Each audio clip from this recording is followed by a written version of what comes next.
Ito ng isang grupo na pataasan ng mga harang sa gilid ng Skyway kasunod ng pagkahulog ng mga sasakyan doon. May live report si Marisol Abdurman. Marisol?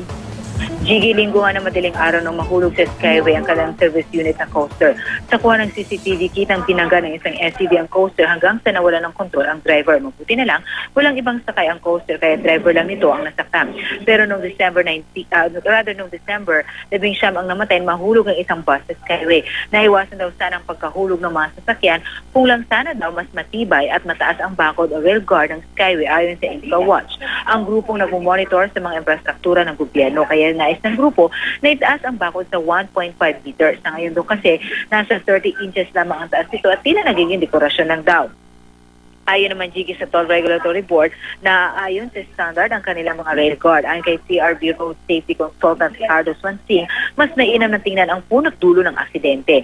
Bagay na sinang-ayunan ng Department of Public Works and Highways sabay pagbibigay diin na sumunod sa itinakdang international standard ang Skyway. Gigi?